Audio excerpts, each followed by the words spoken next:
Hello, welcome to the Gadget Tube. Today I'll be taking an early look at the new Windows 10 features and seeing whether you should be upgrading on the 29th of July.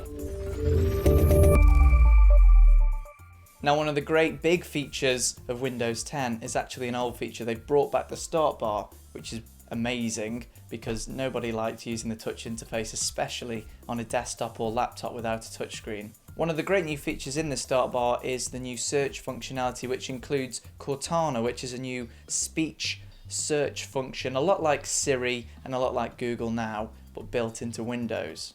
They've also included a windowed mode for Metro apps, so the apps that normally used to click and open up full screen and take you away from your desktop now open within a window, just like any other app. Now, within the start bar you also have the live tiles. Now, you might be familiar with this if you remember it from Windows 8 when you had the full screen live tiles. Now they've included them within the start bar and you can resize and move them around till your heart's content. Unfortunately, you don't have to go completely full screen tablet mode to use them.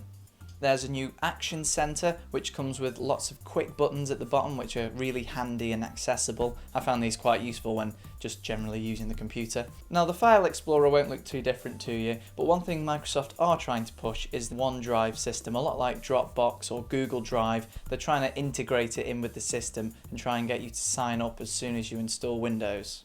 The control panel has now become the Settings app, but if you can't find what you're looking for because it's all changed and it's all a bit strange, you can just use the search functionality to search exactly what you want to change. Now, finally, Microsoft have updated Internet Explorer. Well, technically they haven't. They've just shipped with a new browser called Project Spartan. This is a much leaner, much faster browser, a lot like Chrome and Firefox. Now, one of my favourite features on Windows 7 and 8 was the Snap feature, which allowed you to split your screen between two apps. The great thing about the new updated version of this in Windows 10 is you can snap to one side and it'll allow you to pick a certain app if you've got several apps open, or even snap into quarters if you've got a really high-res display. To add on to this feature, they've also included Task View, which is a lot like Mission Control or Expose if you're used to that in the Mac world, which basically just gives you multiple desktops, which is really useful if you're using this on something with a smaller, lower res screen like a laptop. Now, as well as all these visual features, Microsoft added a few more things under the hood to help make things a little bit easier and a little bit quicker. For you gamers out there, Windows 10 will come shipped with DirectX 12, which apparently improves battery performance by 50% and can improve FPS by up to 60%. A couple of new formats supported natively in the system are FLAC audio and the HEVC codec, which is capable of 8K video. And one final feature that some people will be like, finally, is copy and paste within command prompt. You can now Control and V within command prompt if you just want to copy a command prompt into command prompt.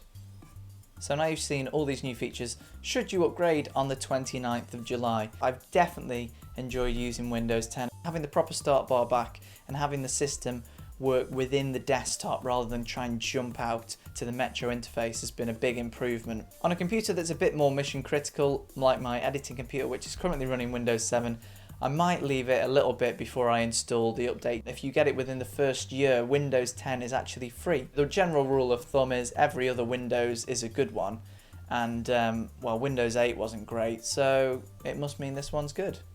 Thanks for watching. I hope you enjoyed this video. If you're looking for more of these kind of videos, then don't forget to subscribe to the channel, and I will see you in the next one.